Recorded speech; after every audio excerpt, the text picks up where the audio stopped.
Leslie Manville. Okay. And Brian Cox. Are you okay? You need to move along now, sir. He's got a lot to think about from the looks of it. I need more time. If there was only more time, eh? Ah, the circles. Why, what's the hold up? You know who. Ooh. It's quite the entrance. She thought the balloon had gone up. What? Oh my god, that's her! She thought we'd all had it. Cuba. It is! There she is, Valentina Tereshkova, looking appropriately enough on top of the world. We want history, too. Proper history. The kids at home should learn something. And what about the other man, the quirky character? He's a doctor. A doctor? You're just what this place needs. Someone with piss and vinegar in their veins. Thanks. I think. Grumpy old guy. That's what we want here. Looks like they got him. Yeah, okay.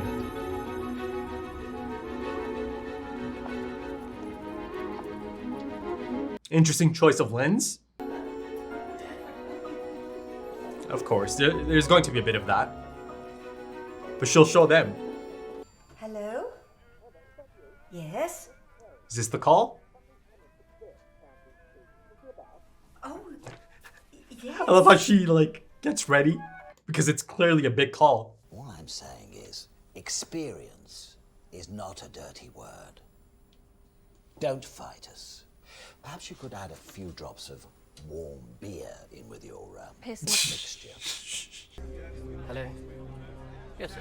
Gin and tonic and a pint of mild. Vodka and tonic and a red wine, please. Vodka and tonic and a red wine, please. We are all strangers in a strange land. Very profound.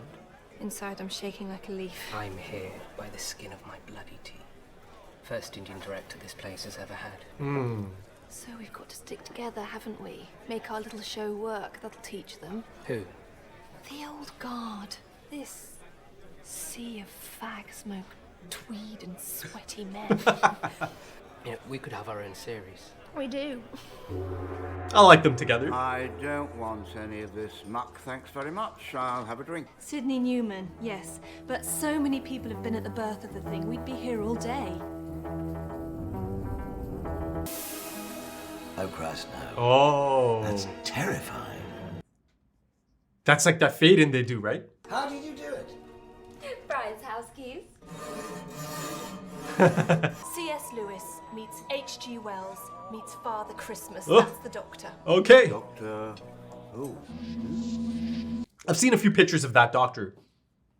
Bill. The first one, right? He likes doing that. Who's Susan? My granddaughter. I'm your granddaughter. Yes, of course you are, darling. He's in better mood. She's my granddaughter in the story I'm doing on the television. A doctor? Does he make people better? He tries to. Yes. Ah, perfect choice for my little show. Well, my idea, anyway. That's what I do, ideas. The idea man, eh? You, sir, are gonna make a huge impact with this character. I am. He's a people person, that's for sure. Only Sydney? a movie star could do it. Be a producer, Verity. Find a way to deal with this stuff. Or are you out of your depth? Ooh, challenge issued. You got this. Let's go.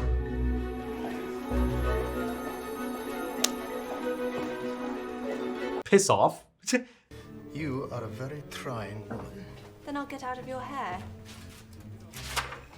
Is that the center of the TARDIS, perhaps? Maybe. It is. It will be the best thing you've ever thought of. Very well. Oh my goodness, look at him go. Well, here's your bloody TARDIS. I mean, he might be, he's clearly being cheeky, but... Can we do something about the heat? I thought you'd be used to it. Ah, come on now. Nothing. Watch it, Arthur. I was born in the 49th century. Oh no! Yeah, that was a disaster. Let's go to lunch. He's gonna have a lot of notes. I thought we were trying to scare them. Scare them, not traumatize them. Change it. Over my dead body? It can be arranged. I'm frightened, you see. I've never really done anything like this before. The pressure, the schedule, and all those ruddy words. I'm here for you, Bill. Promise? Every step. Look at this. Underneath that hard exterior, you have this person. That's ominous. Hideous machine-like creatures. Oh, Daleks! As an eye. Ian breaks away and dashes for it. Exterminate. Exterminate. Exterminate.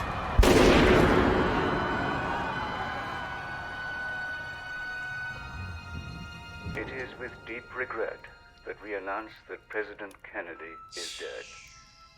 They'll all be watching the news. Yeah, it's gonna get overshadowed. I mean, naturally. Sydney wants to see you, Verity. Whew, this should be interesting. And then, of course, to see how they bounce back. The doctor and his friends turn up and try to make them see differently. To understand other people and make peace. It's good stuff. It's strong stuff, Sydney. She's got the fire. I wanted someone with piss and vinegar. You got it. Yeah, come on, get a move on. It's like a rabbit hutch in here. Easy. Okay. It's a brilliant shot. I said immediately! Meet the Daleks. They're creepy, aren't they? Yeah. They're actually really creepy.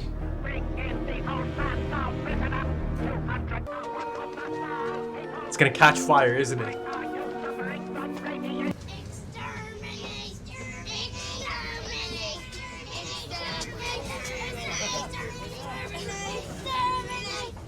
Imagine that. Sydney wants you, Verity. It's gonna be good news this time. It's gotta be. 10 million viewers for your bug-eyed monsters. 10 million. How about that? So, what do I know about anything? What were you doing on a bus? Getting in touch with our audience.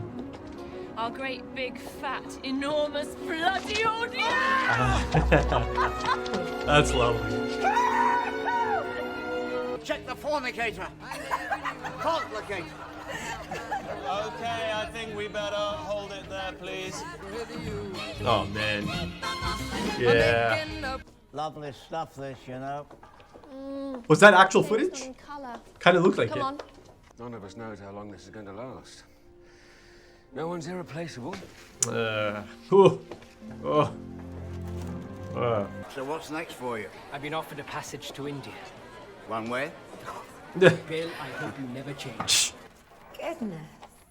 Man and boy, I've been at this lark, but I've never known anything like incredible. Beautiful art. Sooner or later, his age is going to come up, right? And his capacity to continue. Hey.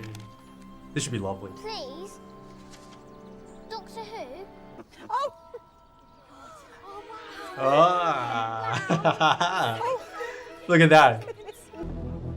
Whoa. It's time to move on, Bill. There's lots of other things I want to do. Well, of course. And there's more to life than just screaming at nasty monsters. That's no way to talk about me. That's lovely. Soon it'll be your time, huh?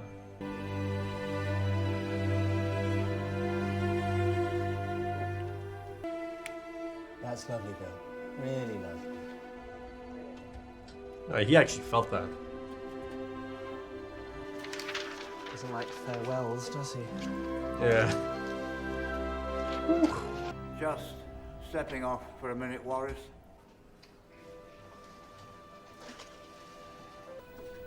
There's a lot of change that's coming, right? And he's not the. He's been doing that a lot lately. It's a hardening of the arteries. I see. I suppose this is how the concept of regeneration came about, right? I'll have a quiet word with my successor. Oh. Oh my. Oh, I see. It kind of hinted at this in the opening, right?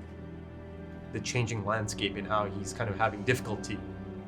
Actually, I'm glad to have the chance to talk to you, You're Bill. my rock, Verity. Oh, You know man. that, my rock. I don't know about that. Since that day you first started telling me about Doctor Who, I've been spellbound. Spellbound. But look at us now, eh? Just look at us. I'm in demand. It's all down to you. Oh, nonsense. In no small measure, Bill, Doctor Who has made me. But why does it have to change? Why do things always have to change? Why can't we just go on as we are? Yeah. What am I going to do without you?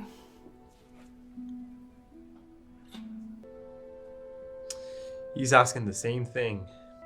Inside, he's heartbroken, right? It's all getting a bit sad now, isn't it? Last man standing. Oh, for Christ's sake, doesn't anyone know how to do anything? They've all gone. All gone. But I can't.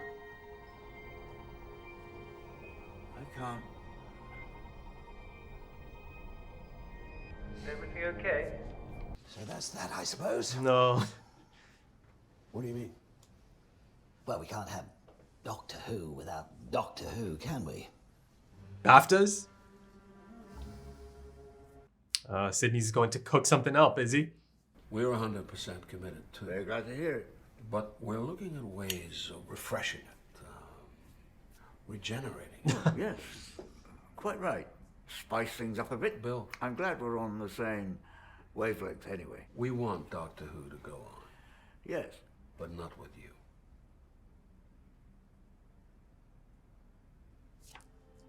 Like you said, things have got to change. He doesn't like change, does he? He's not good at goodbyes either, right? Kind of like the Doctor. It's got to be a relief for her. From her perspective, of course. I don't want to go.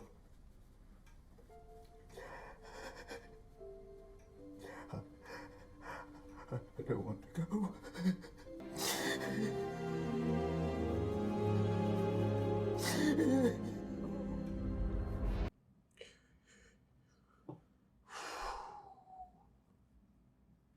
Wow. I'm scared stiff. Oh, you'll be fine. In fact, you'll be wonderful. I told them, there's only one man in England who can take over. Oh, couldn't they get him?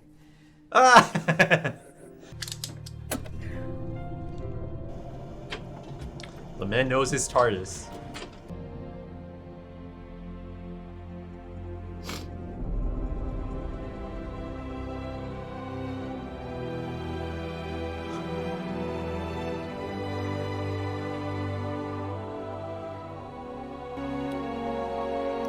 Oh, what?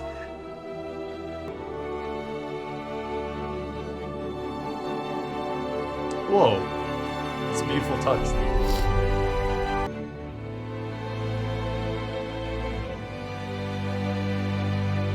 Back to Canada. Yeah, that's great casting. Look at that. That's good to know.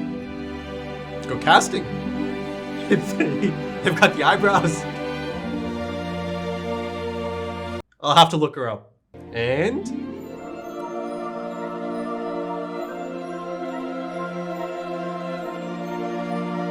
great casting. I want you to belong somewhere, to have roots of your own. I have chills right you'll be now. able to find those roots. One day, I shall come back. Yes, I shall come back. Until then, there must be no regrets, no tears, no anxieties. Just go forward in all your beliefs and prove to me that I am not mistaken in mine. Yeah. That was lovely. Okay, so I've got to say I'm really quite happy that I made the choice to go back to this before I got a little too deep into Series 8. I'm still kind of early days in Series 8. And the 50th, all that 50th stuff still isn't too far behind me yet, right? The day of the Doctor and the time of the Doctor and all of that. So yeah, for some reason I kind of overlooked it in my planning. And perhaps it was because I actually thought this is more of an actual documentary, right? Actual footage, archival footage from the 60s, interviews perhaps with a lot of the people that made this happen. Isn't it crazy that it's such a thin line, from potentially a failed pilot and just being scrapped and forgotten, right? Just another idea, to becoming this incredible 50-year plus juggernaut. The legacy is just incredible, but that thin line, it's just kind of crazy to think about, isn't it? How easily it just could have been nothing. It just could have disappeared into nothingness. And ultimately, it does end up sticking around because of the convictions of the people that are essentially part of the fabric of Doctor Who, part of the foundation, right? Ground zero. People like Lambert, people like Hussein, right?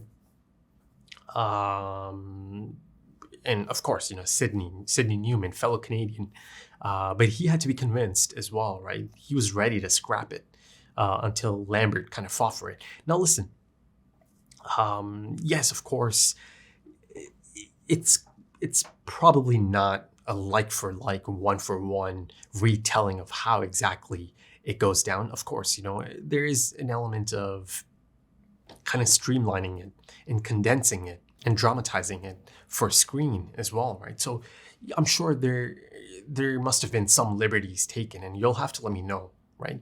Actually, yeah, this could make for a lot of great comments in the comment section in terms of confirming the things that actually did happen and how accurate some of these things are in their portrayals. So of course, please feel free to dip into the comments and give me a lot of that juicy detail and confirmation on a lot of these things. And I actually think this might be Mark's best writing on Doctor Who. I've seen his name a few times at this point, 3, 4, maybe 5 times at least, writing different episodes. He kind of makes an appearance almost every other series, or at least once a series almost, I think, at least recently. But yeah, I think this is his best.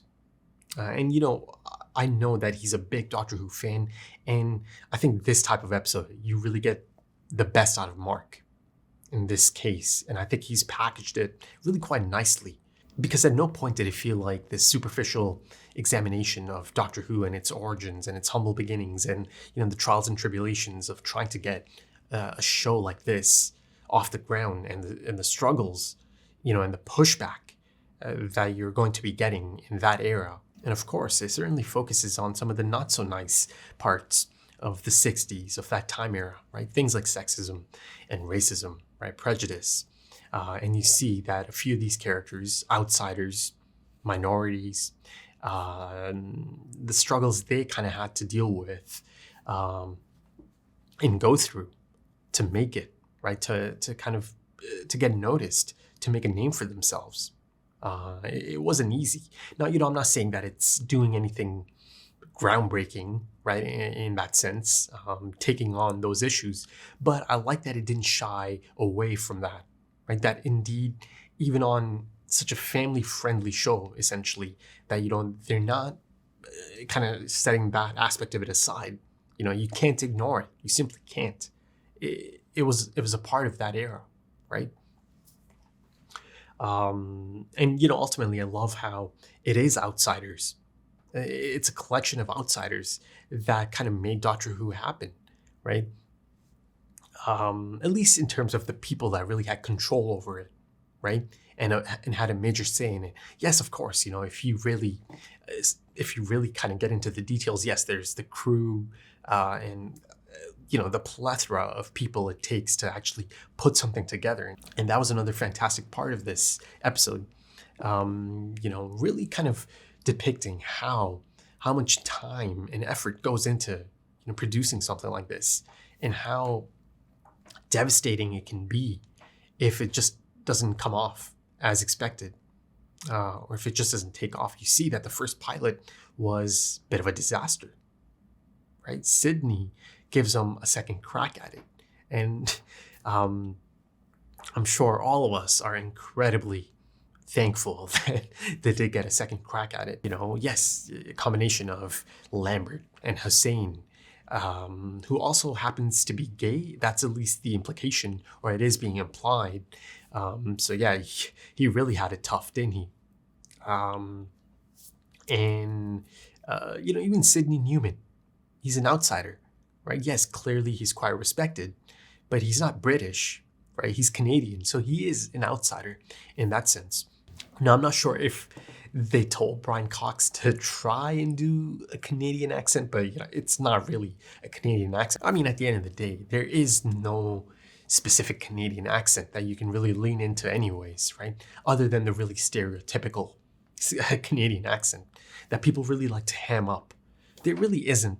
You know, if you're in Toronto, you're not really going to hear that Canadian accent that people kind of think they know, right?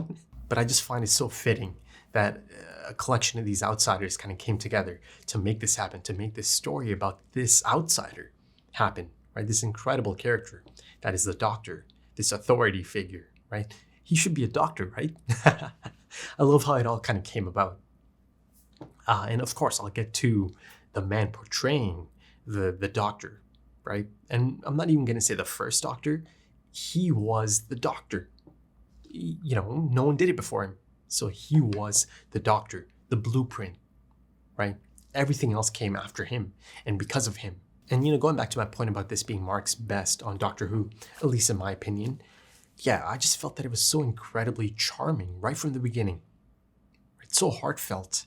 And honestly, so moving, right? So affecting, even for someone like me, who has no connection to classic Doctor Who, or, you know, that Doctor specifically, or that era altogether, right? I only know New Who from the 2005 soft reboot, yet it was so affecting, as you saw. And again, you know, David Bradley's performance is a major component of that. Major component. But yeah, I felt that it was clearly perfectly packaged for both sets of fans, right? Fans that only know New Who and people that have been there since day one. And then speaking of David Bradley, the star of this episode, of course, no doubt about it. How magnificent was he? You know, that performance right there, that actually is one of my favorites in all of Doctor Who since I started watching all those years ago. I mean, honestly, I think his performance here is unforgettable. It really is. And, you know, the thing is, I've only ever seen him in, you know, supporting roles and nothing of this magnitude, right? Of this gravitas. He's actually a fantastic actor. You know, I'm sure there's more dramatic stuff out there that he's done. I just never came across it, right? I've only seen him in Harry Potter and Game of Thrones, right? Those roles. And of course, he was that drifter, that mercenary in that dinosaur episode, right? In series 6.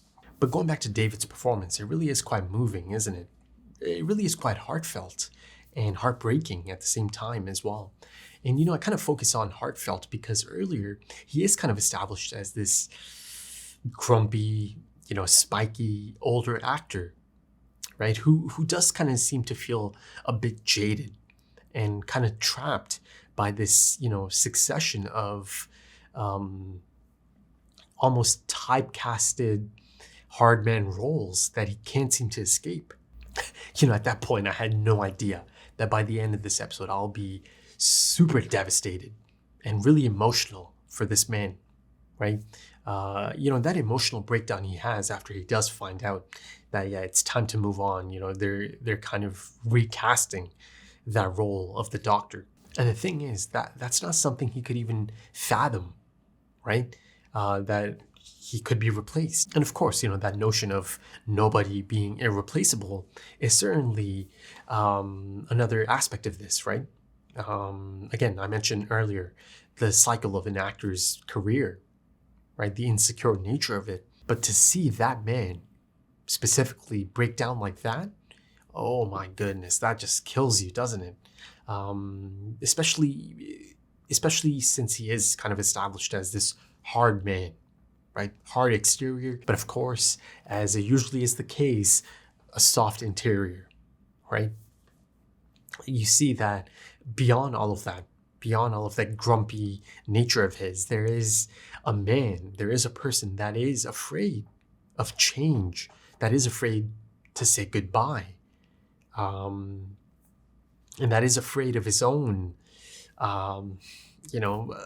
failing faculties by the end of it. But isn't it so lovely to see him fall in love with this role that he's really quite standoffish about at first? But oh my goodness, by the end of it, he is kind of protective of this role. He ends up developing this loyal ownership of the role, right? Even calls it my show at one point. And at one point, indeed, he is the last man standing.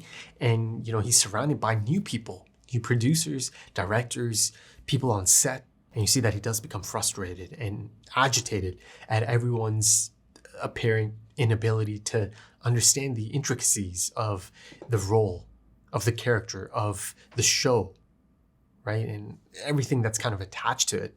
And at that point, you see that he starts to kind of become concerned about the show itself, a show that he's become so attached to. It's not just about him not being the Doctor anymore, or, him being moved on.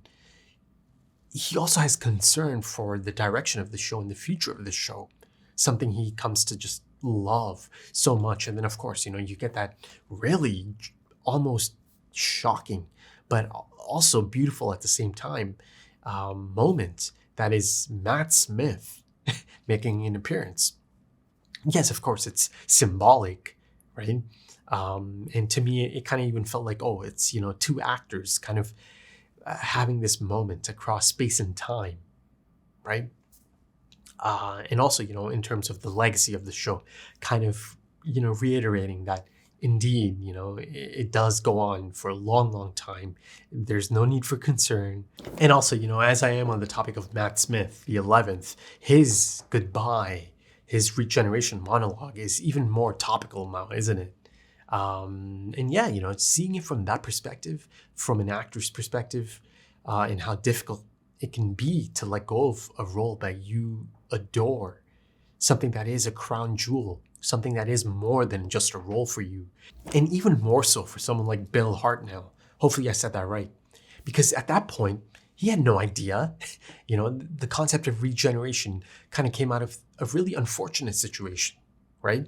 It ends up being really clever, and it certainly plays a part in its lasting legacy 50 years plus. Later this year, the 60th is about to air at the end of the year, I believe.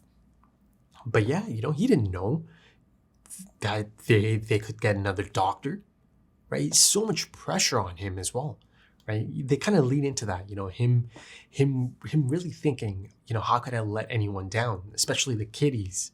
It's all on me to make sure I keep doing this. But unfortunately, physically and mentally, he couldn't carry on.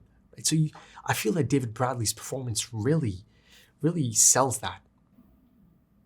And that's why it's just so moving, right? And it's just so sad. But, going back to his emotional breakdown after he does kind of accept and really realizes, okay, it's done. I'm not the Doctor anymore. I don't want to go. For me, it's got to be one of the most emotionally moving moments or scenes of the entire show. up until this point. And, you know, in terms of that line of dialogue, of course, you know, I've heard it before through David Tennant and his final line, right? Now, you'll have to let me know if it's a case of, you know, them kind of reusing that line and really delivering it and presenting it in this really poignant moment, poignant scene because of it. Or if David Tennant's line was actually because of Bill Hartnell at some point. Maybe he did say something along those lines back in the day, and then, you know, Davies incorporated that into the script, into the screenplay. I don't know, you'll have to let me know. And of course, let's not forget his partner, you know, portrayed by the fantastic Leslie Manville, who I just love. Fantastic actor. And I really highly recommend The Phantom Thread for those who haven't seen it. She's in it, and it's a different type of role in that. But yeah, do check that out. It's a phenomenal film. You know, one of my favorites of all time, you know, DDL and Paul Thomas Anderson. But yeah, it was great to see how a lot of these iconic things came together, right? The origins of it, be it the inception of the TARDIS design. You know, that man was actually kind of being cheeky, right?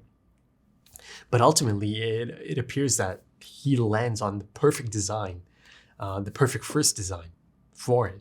You know, you see, of course, the inception of the regeneration concept, you know, the making of the opening score and the opening credits, the noise of the TARDIS, the iconic noise of the TARDIS that it emits. Of course, the beginnings of the Daleks, right? Again, they are a metaphor for Nazis, right? So you see that it certainly leans into that as well. And then, of course, you know, the setting itself in the 60s, of course, the BBC excels at period pieces, right? The attention to detail and authenticity is just top notch. It always is. And of course, you know, it really reminded me of Mad Men. I think Mad Men is one of the best shows of all time. It's in my top 10. But, you know, the character of Lambert was really similar to Peggy Olson, excuse me. You know, steely determination, charming. And, you know, I've got to say, one of the best parts of this episode is also the friendship that, you know, Hussein and Lambert kind of forge, and, you know, the connection that they kind of have, you know, us together against them. You know, let's show them. Let's stick together and show them. And then, of course, you know, Brian Cox as Sidney Newman, right? This larger-than-life individual, right? And you'll have to let me know if Brian Cox is essentially hamming it up, or maybe he was told to ham it up, or if Sidney Newman actually was this type of person, right? But yeah, I think that's about it for this one, folks. Of course, there's some beautiful photography in this one, some iconic imagery,